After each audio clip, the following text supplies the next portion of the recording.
Hello students, video शुरू करने से पहले प्लीज चैनल को लाइक, शेयर और सब्सक्राइब जरूर करें। एक इम्पॉर्टेंट इन्फॉर्मेशन, अगर आपको इस वीडियो के नोट्स चाहिए तो डिस्क्रिप्शन बॉक्स में दिया गया डाउनलोड लिंक चेक करें।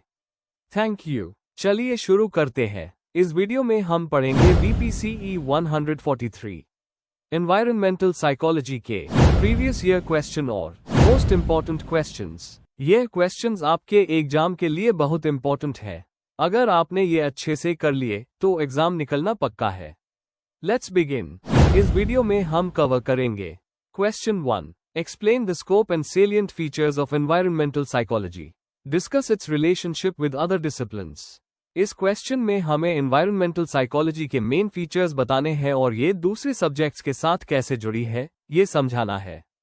Question 2, differentiate between environmental attitude and environmental behaviour, explain the relevant theories related to pro environmental behaviour. इस क्वेश्चन में हमें एटीट्यूड और बिहेवियर का डिफरेंस बताना है और एनवायरमेंट फ्रेंडली बिहेवियर के थियरीज एक्सप्लेन करनी है। Question 3, डिलिनिएट the categories and causes of natural disasters, describe the effects of technological disasters. इसमें हमें नेचुरल डिजास्टर्स के टाइप्स और कॉजेज बताने हैं और टेक्नोलॉजिकल डिजास्टर्स के इफेक्ट्स लिखने हैं। Question 4, delineate the factors affecting territoriality, discuss territorial behavior citing research evidence। इस क्वेश्चन में हमें टेरिटोरियलिटी को अफेक्ट करने वाले फैक्टर्स और टेरिटोरियल बिहेवियर को रिसर्च के एग्जाम्पल्स के साथ एक्सप्लेन करना है।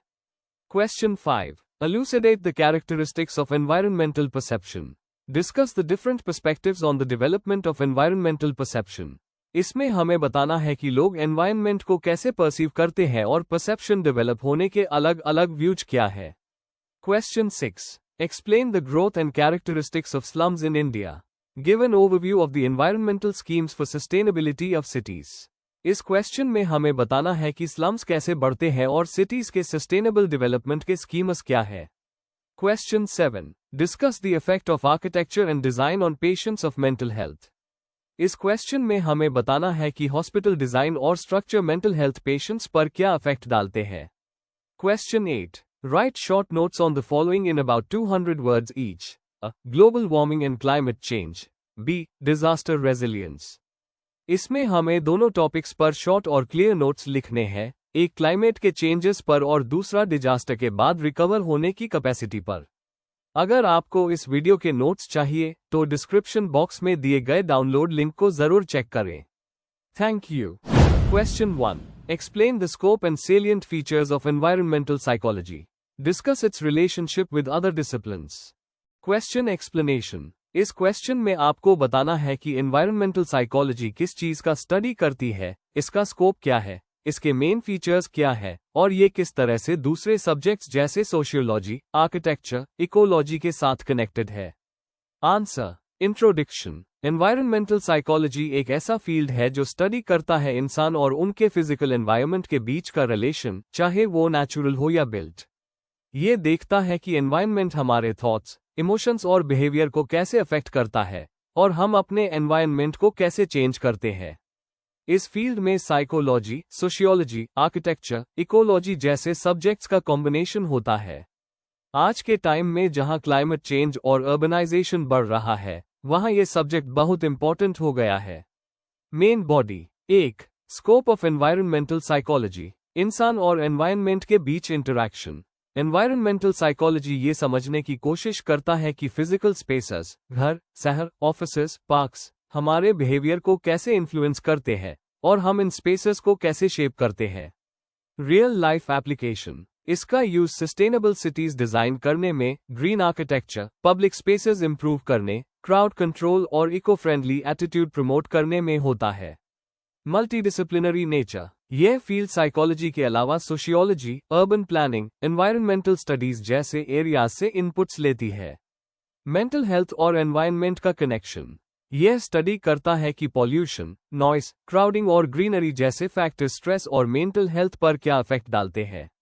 2, salient features of environmental psychology, interdisciplinary approach. ये अलग अलग सब्जेक्ट्स को जोड़ता है ताकि एनवायरमेंट रिलेटेड प्रॉब्लम्स का बेटर सोल्यूशन मिल सके। Field based research. Traditional psychology के अलावा यह फील्ड रियल वर्ल्ड सेटिंग्स में ऑब्जर्वेशन और इंटरवेंशंस करता है। सस्टेनेबिलिटी पर फोकस। ये ऐसे बिहेवियर और थिंकिंग प्रमोट करता है जो एनवायरनमेंट कंजर्वेशन में हेल्प करे। पॉलिसी मेकिंग में मदद। एनवायरनमेंटल साइकोलॉजी के रिसर्च से पॉलिसी मेकर्स को अर्बन प्लानिंग, ट्रांसपोर्ट और एनर्जी यूज के डिसीजंस लेने में मदद मिलती है। Person environment fit concept. जब इंसान और उनका एनवायरनमेंट एक दूसरे के लिए सूटेबल होते हैं तो उनकी वेलबीइंग और सेटिस्फेक्शन बढ़ती है। 3. Relationship with other disciplines. Sociology. दोनों फील्ड्स यह स्टडी करते हैं कि कम्युनिटीज एनवायरनमेंट के साथ कैसे इंटरैक्ट करती है, जैसे कल्चर के बेसिस पर स्पेस काउस, आर्किटेक्चर और urban planning. Environmental psychology buildings और स्पेसेस ऐसे डिजाइन करने में मदद करता है जो लोगों के लिए कंफर्टेबल और पॉजिटिव हो। इकोलॉजी और एनवायरनमेंटल साइंस। ह्यूमन बिहेवियर और इकोसिस्टम के बीच के रिलेशन को समझने के लिए इकोलॉजिकल कॉन्सेप्ट्स यूज किए जाते हैं। जियोग्राफी। लोगों के स्पेस यूज और मूवमेंट पैटर्न्स को स्टडी करने में ये दोनों फील्ड्स मिलकर काम करते हैं। एजुकेशन और पॉलिसी। एनवायरनमेंटल अवेयरनेस बढ़ाने के लिए एजुकेशन प्रोग्राम्स और पॉलिसीज में इसका कंटेंट यूज होता है। कंक्लूजन। एनवायरनमेंटल साइकोलॉजी एक इंपॉर्टेंट और फास्ट ग्रोइंग फील्ड है जो इंसान और एनवायरनमेंट के बीच के रिलेशन को समझता है। इसका स्कोप बहुत वाइड है और ये कई सब्जेक्ट्स के साथ कनेक्टेड है। अपने प्रैक्टिकल और इंटरडिसिप्लिनरी नेचर के वजह से ये फील्ड हमारे जीवन, सिटीज के डिजाइन और एनवायरनमेंटल प्रोटेक्शन में डायरेक्टली यूजफुल है। अगर आपको इस वीडियो के नोट्स चाहिए तो डिस्क्रिप्शन बॉक्स में दिए गए डाउनलोड लिंक को जरूर चेक करें। Thank you. चलिए देखते हैं अगला question. Question 2. Differentiate between environmental attitude and environmental behaviour. Explain the relevant theories related to pro-environmental behavior. Question explanation. इस क्वेश्चन में हमें एनवायरनमेंटल एटीट्यूड और एनवायरनमेंटल बिहेवियर के बीच डिफरेंस बताना है। साथ ही कुछ इंपॉर्टेंट थियरीज एक्सप्लेन करनी है जो बताती हैं कि लोग एनवायरनमेंट के लिए पॉजिटिव एक्शन क्यों लेते हैं। आंसर। इंट्रोडक्शन। एनवायरनमेंटल साइकोलॉजी ये समझने की कोशिश करती है कि लोग अपने एनवायरनमेंट के साथ कैसे इंटरैक्ट करते हैं। इसमें दो इंपॉर्टेंट चीजें होती है, एनवायरनमेंटल एटीट्यूड, लोग क्या सोचते हैं एनवायरनमेंट के बारे में, और एनवायरनमेंटल बिहेवियर, लोग क्या करते हैं एनवायरनमेंट के लिए। इन दोनों को समझना और थियरीज जानना जरूरी है, जैसे कि थियरी ऑफ प्लान्ड बिहेवियर और norm activation theory. Main body. 1. Environmental attitude versus environmental behaviour. Environmental attitude का मतलब है किसी इंसान के माइंड में एनवायरनमेंट के लिए पॉजिटिव या नेगेटिव सोच, इमोशंस और इंटेंशंस। एनवायरनमेंटल बिहेवियर वो रियल एक्शंस हैं जो कोई व्यक्ति एनवायरनमेंट को बचाने या नुकसान पहुंचने के लिए करता है, जैसे रिसाइकलिंग, बस का उस करना। Main differences. एटीट्यूड दिमाग में होता है, लेकिन बिहेवियर असली एक्शन होता है। कभी कभी लोग पॉजिटिव एटीट्यूड रखते हैं, पर सिचुएशन के वजह से बिहेवियर नहीं दिखा पाते। 2. थियरी ऑफ प्लान्ड बिहेवियर, अजन, 1991। इस थियरी के हिसाब से किसी भी बिहेवियर का मेन प्रेडिक्टर होता है इंटेंशन। इंटेंशन 3 चीजों से बनता है। एटीट्यूड, क्या ये सही है, सब्जेक्टिव नॉर्म्स, लोग क्या सोचते हैं, परसीव्ड कंट्रोल, क्या मैं इजीली कर सकता हूं।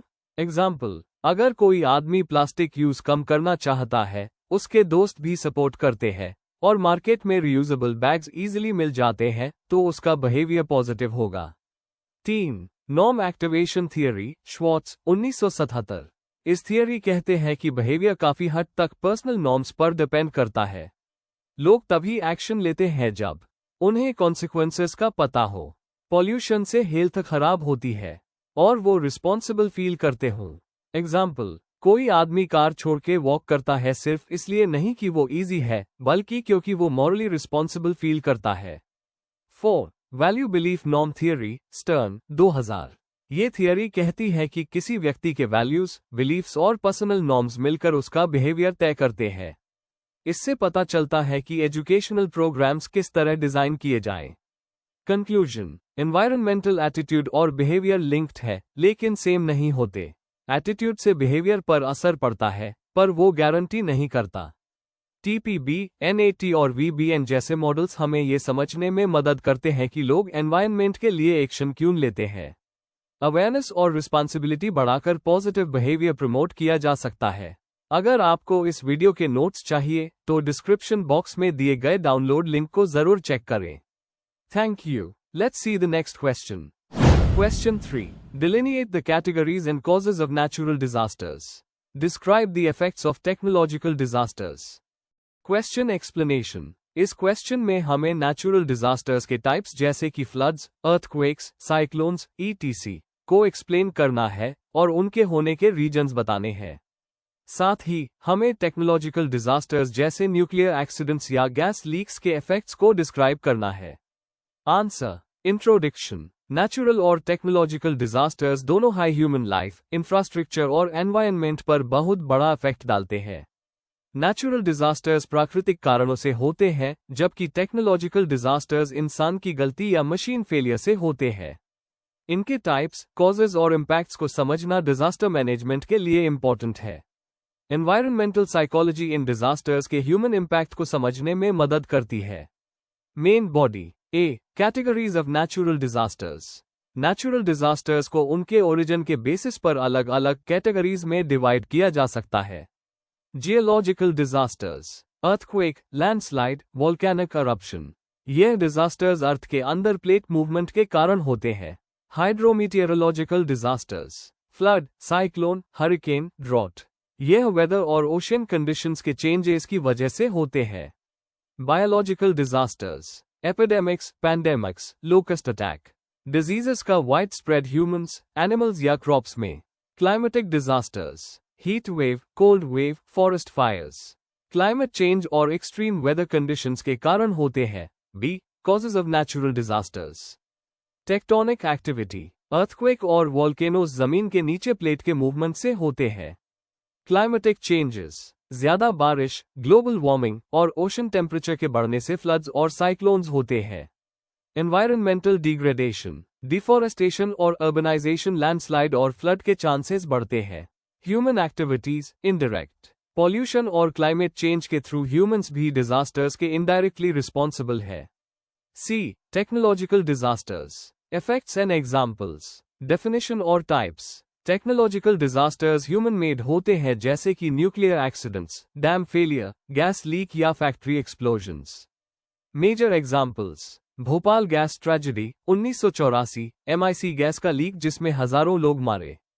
चर्नोबिल 1986, यूक्रेन में न्यूक्लियर रिएक्टर ब्लास्ट से रेडिएशन फैला। फुकुशिमा 2011, जापान में सुनामी के बाद nuclear power plant blast. Effects, health problems, injuries, illness और मेंटल ट्रॉमा। एनवायरनमेंटल लॉस, पानी, हवा और मिट्टी का पॉल्यूशन, फ्लोरा फाउना का डिस्ट्रक्शन। सोशल इम्पैक्ट, लोगों का displacement, community breakdown. Economic loss, crores का डैमेज और रिकवरी कॉस्ट। कंक्लूजन, नेचुरल और टेक्नोलॉजिकल डिजास्टर्स दोनों हाई सिवियर कॉन्सिक्वेंसेस लाते हैं। इनके कॉजेज और टाइप्स को समझना प्लानिंग और प्रिवेंशन के लिए जरूरी है। एनवायरनमेंटल साइकोलॉजी हेल्प करती है लोगों के बिहेवियर और कोपिंग मैकेनिज्म को समझने में। सही अवेयरनेस और मैनेजमेंट से इनका इम्पैक्ट काफी कम किया जा सकता है। If you need the notes of this video, there's a download link in the description box. Be sure to check it out. Thank you. Let's see the next question. Question 4. Delineate the factors affecting territoriality. Discuss territorial behavior, citing research evidence. Question explanation. इस question में हमें बताना है कि कौन से factors territoriality को affect करते हैं, यानी लोग स्पेस को कैसे क्लेम और डिफेंड करते हैं। दूसरा पार्ट कह रहा है कि हम टेरिटोरियल बिहेवियर को रिसर्च के एग्जाम्पल्स के साथ समझाएं। आंसर। इंट्रोडक्शन। टेरिटोरियलिटी का मतलब है जब कोई व्यक्ति या ग्रुप किसी स्पेसिफिक जगह को अपना मान के उसे कंट्रोल करता है या डिफेंड करता है। ये बिहेवियर एनवायरमेंटल साइकोलॉजी में इंपॉर्टेंट है क्योंकि ये दिखाता है कि लोग अपने फिजिकल एनवायरनमेंट से कैसे इंटरैक्ट करते हैं।